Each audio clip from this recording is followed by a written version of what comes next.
The S&P 500 hitting all-time highs, Europe out of recession, Hong Kong index another spectacular week, while the PSEI also a good week, up 1.64%. Let's look at our prospects for May.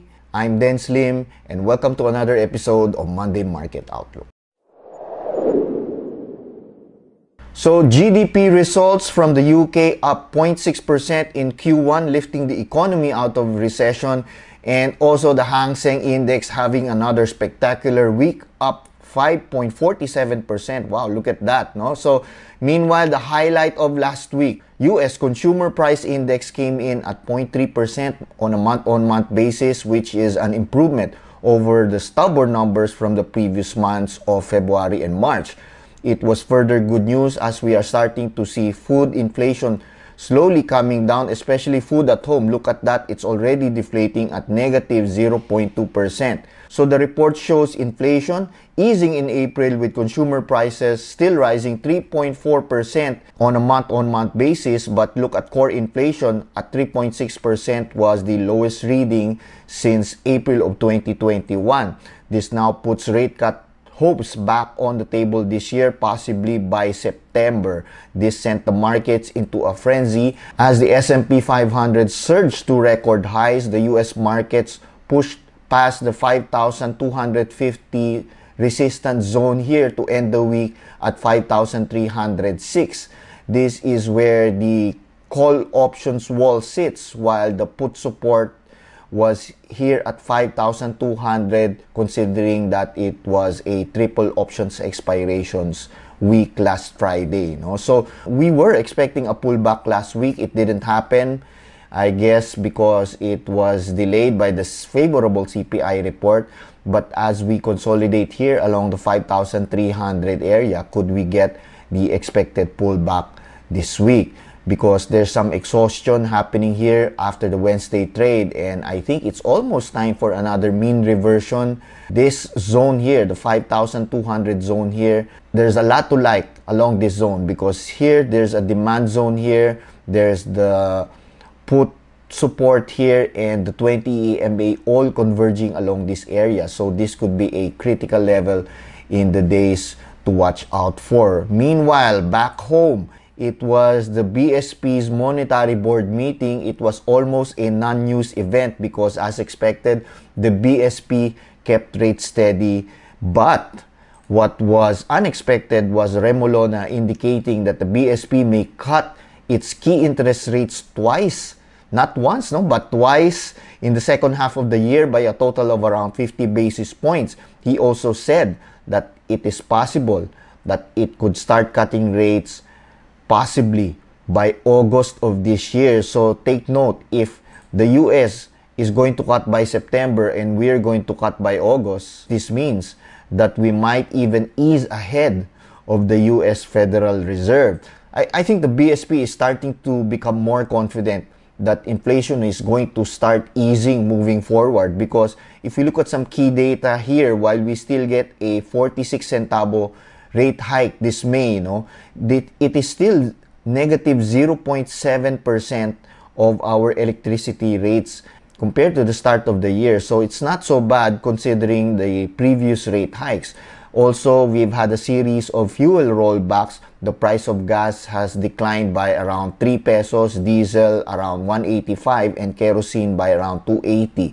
So with Brent crude holding steady at current levels, this could really tamp down on the headline CPI for May. Lastly, rice prices have remained stable despite the heat wave last month. If you also have noticed, it has begun to rain a lot lately.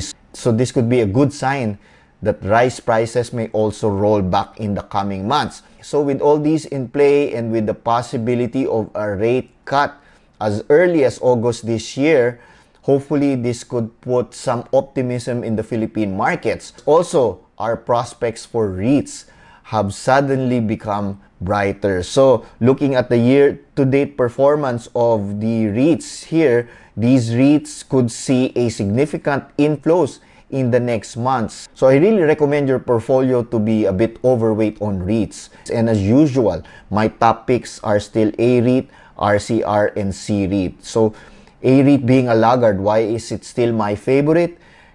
AREIT declared dividends again, this time 56 cents with a May 27 ex-date. As you can see, AREIT's dividend per share has been steadily increasing since its inception. So let's look at the PSEI charts. The markets had a strong week, up 1.64%. It could have been higher if not for the last mark on close sell-off last Friday after the dovish tone of the BSP. Of course, it looks like we may have seen the worst from ALI and SMPH. Let's look at ALI here forming a double bottom. SMPH also bouncing off nicely from 26, almost breaching the 29.30 resistance level. If it breaches out here, then this could confirm the bounce.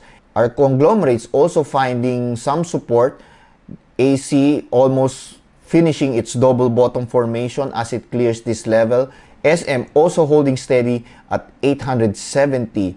As such, we might want to also start easing on the banking stocks. No, BDO, BPI, and Metrobank have had a good run so far. Remember, most of the recent sell-off of our favorite stocks have been due to heavy net foreign selling. So the question right now, are the foreigners finished selling off? Can we now start buying again? Let's look at some data here. We still have the upcoming MSCI rebalancing, which will still result into some heavy foreign selling, almost $100 million worth. We will see ASEN being added to the small cap index and Cebu Air SPNEC deleted from the index.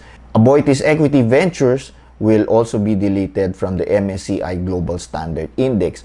Let's look at some seasonal numbers for May. May has seen a good amount of net foreign sales in the past 6 years. And from this chart, we can see that the heaviest net foreign selling usually happens on the later part of May. So let's look at these numbers. See, in May, we have 21 trading days in May, and 18 days out of those 21 days have seen net foreign selling. Last year, we have 10 net foreign selling days out of 22, but the heaviest net foreign selling day is usually towards the end of May.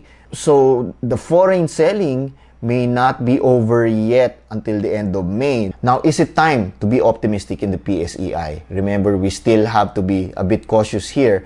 August is still 3 months away. There's still a lot of things that can happen in between.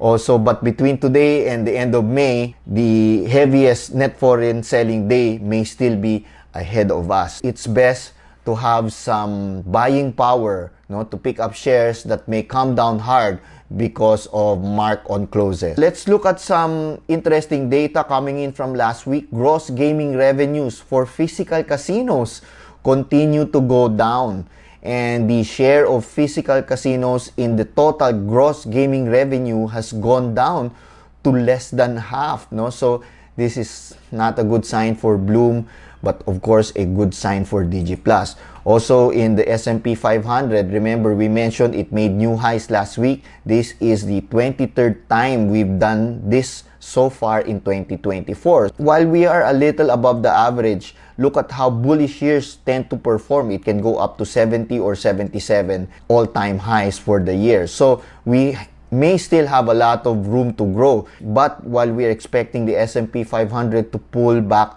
this week, it should not be a cause for concern, as it's actually the season of buybacks. Apple buying back shares, Google buying back shares, Amazon buying back shares.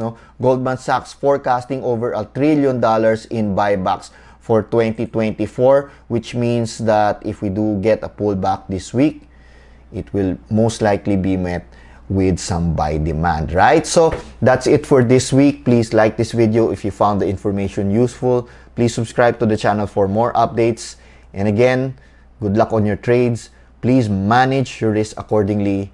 And I'll see you again next week. Bye-bye.